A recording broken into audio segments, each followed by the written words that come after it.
it's Janelle, and you're listening to the Against My Will pod. And why is it called Against My Will pod? I realized I didn't really talk about it. Our direction here is more of like growing and being more mature. It's a lot of introspecting going on, less blaming the external, more internal reflecting, and at the same time we are learning how to be a baddie. Okay, I might look like a baddie with my tattoos and everything, but inside I think I'm a softie and quite a loser, honestly, but I want to be a baddie. Anyway, today we're talking about outgrowing relationships and learning how to let go. So learning how to let go of the past and kind of like move on into accepting new relationships and friendships in your life. To me, I think personally, let's start with a life story of mine, okay? I lost a big relationship this year, a guy that I thought I was gonna marry, and I lost a big friendship last year. Someone that I wanted her to be my bridesmaid. I wanted like our friendship to last forever. I wanted our kids to be friends. Shit like that. I'm not gonna go into like super detail for like both things because I think that privacy is needed, but I'm just gonna be more vague and I guess slightly more relatable in this sense. To me, it just sucks. I'm just thinking like, why the hell do I even start a relationship if I knew in the first place, if I could actually read into the future that, hey, you know, this relationship is gonna end. Why the hell did I start it in the first place? So if I were to deep dive into it, I realized that like I have a habit of micromanaging every scenario, every detail. If it's not positive, I honestly don't want it. It's so human of us because the fundamental law of human nature is all of us are actually hardwired to have the need for control. So being in control makes you feel comfortable and safe, but you have to realize that growing up is actually something very uncomfortable. I don't know how my dad is so chill with it. Whenever I tell him that, oh, I break up, or like, oh, you know, I lost this friendship, he was like, Janelle, it happens, you know, I lost friends before in the past. It's chill. My dad is a very unaffected man, and I think I really look up to him for that he is so chill about things happening in life that is not in his control, that he's just like, okay, detach, let go, we move on, we do better. I aspire to be like that. I'm someone that is very anxious. I think out of my whole family, I'm the most anxious person because I am the most micromanaging person ever. People who know me in person would know that I am in such a need for control. So when something like a friendship feels like it starts drifting or not working out the way I hope, someone is like not reciprocating the way I want it to, I don't know how to just let it be.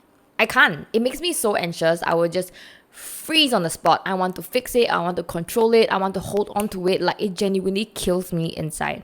And I'm talking about it as someone that still faces it. So genuinely, I wish that I was born to be more nonchalant. So to be honest, for my friendship and relationship, I think I held on longer than it was expected. Like, the life expectancy of it was probably like this, but I went on for like way longer and like really tried to keep fixing it until it drains me out. When you are like bending your back to make it happen, or it's giving you a lot more anxiety than you expected. I was like breaking out in hives a lot actually, like throughout. Your body tells you signs about things that's not working out, then maybe you shouldn't be forcing it.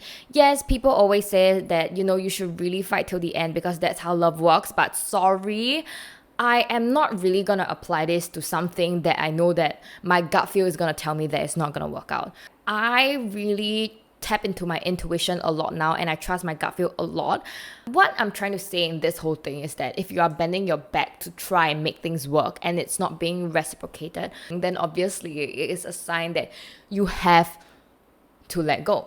When I started to look into this whole idea of outgrowing relationships, these are some things that I learned that actually helped me, and maybe it might help you too. I think that because that friendship and the relationship was like such big parts of my life, when those two were gone, I felt my life was really empty. I felt like I didn't really have much of a purpose in a sense, because to me, my purpose last time was that I wanted to be an entrepreneur's wife, being the supporter where I helped my future husband build his business and stuff like that.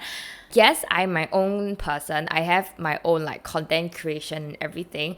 But to me, I'm a fool when it comes to relationships. Whenever it comes to my love life or my friendships, I would invest so much in it that I would forget that Janelle Ng, me myself, exists and I have my own things to do. I have been neglecting my work for the longest time because of it. But I think after adopting the mindset of learning to let go and move on, really work on yourself, and having a life so strong and rigid that nothing in life will ever collapse because you are the only one holding it, to me, is the best case scenario.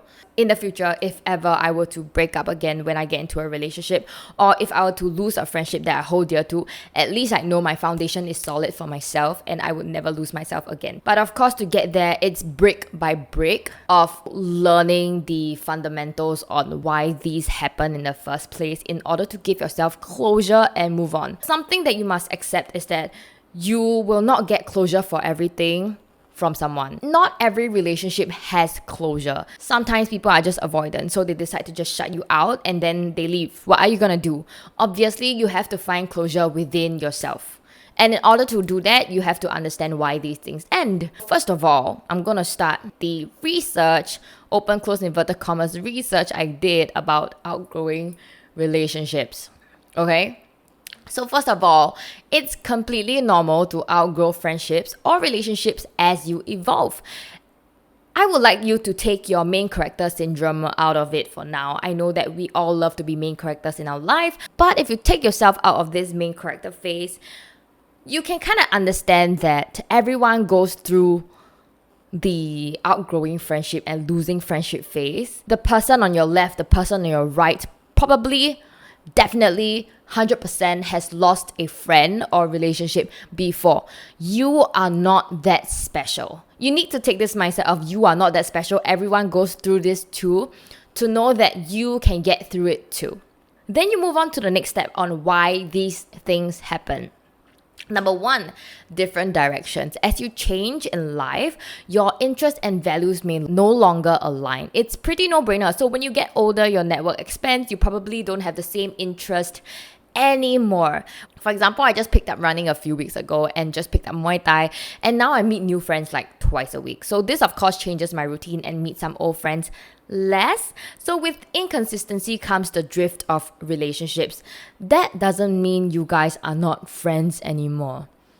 So please do not overthink. As you grow, you will realize that friendships get to be lower maintenance, because everyone is so busy and everyone is going through something. So it is honestly like a logical, peaceful outgrow, nothing bad. So if you're tuning into this podcast and realize that your friend has drifted from you because maybe she's hanging out with new friends, you could probably just have a talk with her. Hey, like I realized we drifted. And then like just share your feelings. I think it's like very no-brainer, because this kind of drift, honestly, I don't think it's personal at all, because I myself realized that I am also, meeting new friends weekly and stuff like that because of my new interest.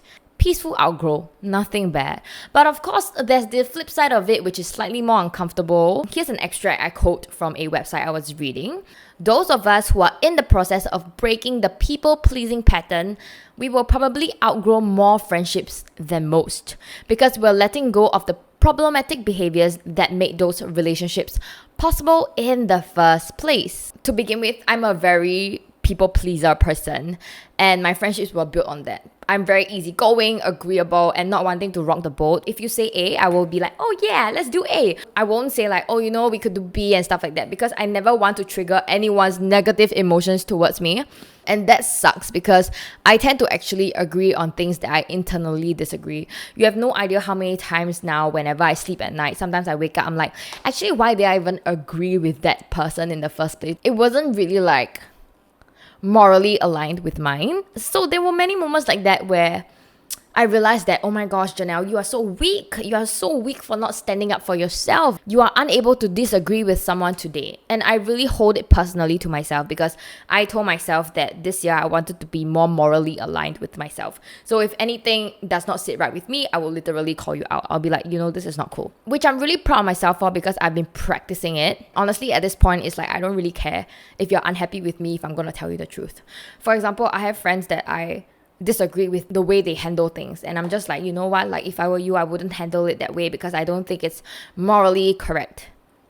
So they could either take it well and be like, you know what? Hey, thanks for being a friend and letting me know the truth. Or they could be like, you know what? I can't believe you're my friend and you don't agree with me. You should be supporting me.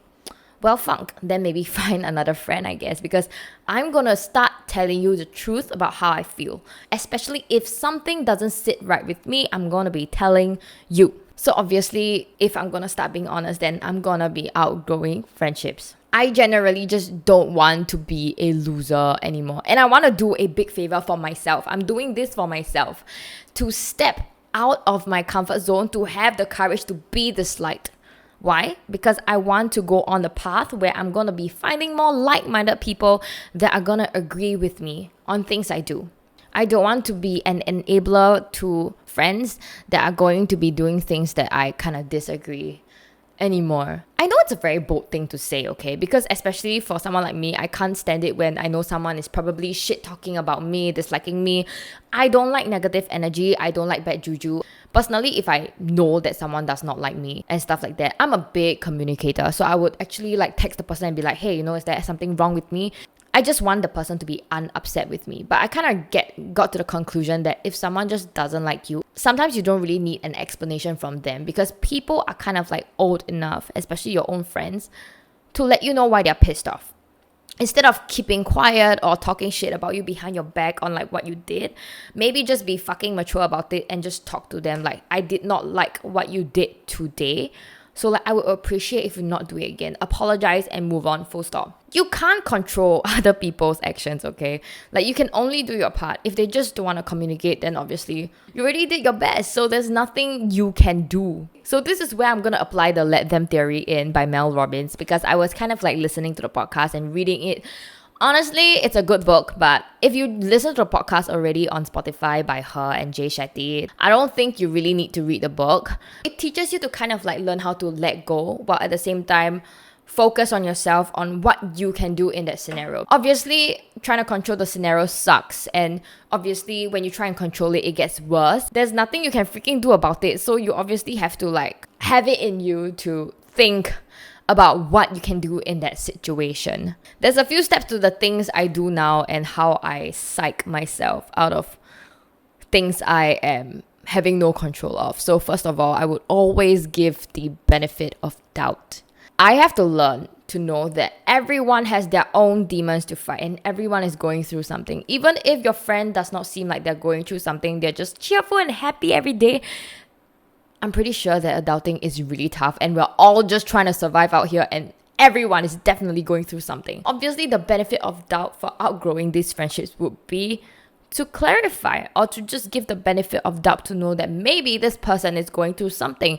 I could A, either check up on them, or B, just do my own thing and maybe wait for them to reach out. Try to stop going into the final assumption that, they just don't want to be friends with me anymore, especially if nothing has been addressed. If nothing is addressed and I don't know the facts yet, there is nothing black and white in my face that this person does not want to be friends with me, then I will just let it be. And I'll just focus on my own things first. And I mean, of course, slowly, I would kind of forget about it as well. Sometimes you just kind of get forgotten. Not in a bad way, but more of like everyone is just busy, so just let them be kind of way.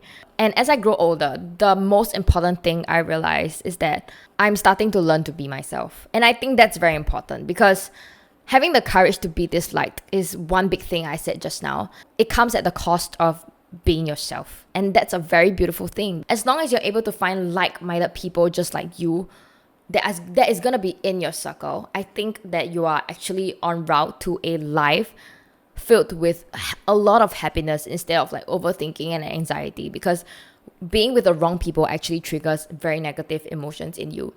And for me, I think now I'm at a stage where I'm a lot happier because I'm bonding with a lot more like-minded people. I mean, yes, these like-minded people might actually, in the end, might not be my final friends, but at least I know that I am actively being myself right now and just giving my thoughts out, learning to say no and setting boundaries.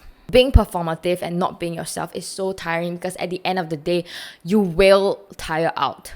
Are you going to spend the rest of your life being someone that you're not just so you can keep the friendship? Don't be a loser. All I want for you is to be happy and be yourself and have people that love you to surround you. Definitely sucks. There will always be the good and the bad from relationships. In a nutshell, always be grateful for it. Instead of like turning it into hatred, I generally try my best to tell myself that I have to be grateful for these relationships, because without them, I wouldn't be as introspective as I am today. I wouldn't be knowing what things I can do better today. I probably will be this very stuck up, stubborn person still that's very selfish, which was how I used to be. I used to think that I was the center of attention. I was stuck up, selfish, stubborn. It's through all these relationships from different seasons that made me realize that there is so much introspecting in life I need to do, and there's so much things I need to buck up for. So with that, I'm really grateful for all these friendships. Every time, each relationship or friendship, I think back, yes, this needed to happen in order for me to learn A, B, C. So be grateful for it. Be grateful for your ex who did you wrong. Be grateful for the friendship that suddenly ended on a random Tuesday, because it probably taught you something if you actually sat down to learn to introspect about it. Basically, just do your best on things you can control. For example, your own behavior and how you act and show up for others. Just let others show you how they want to be. I'm gonna end off the podcast by saying thank you for listening, and this is one of my more insightful, from the heart kind of yaps today. I hope that in time to come, I will digest and learn to accept the concept of letting go and outgrowing friendships, because I am probably just at the start of it, the foundation that I'm still building.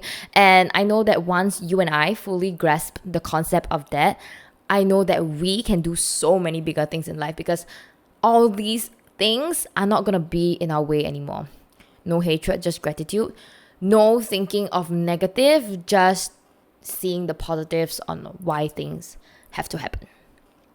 And with that said, thank you everyone, and goodbye.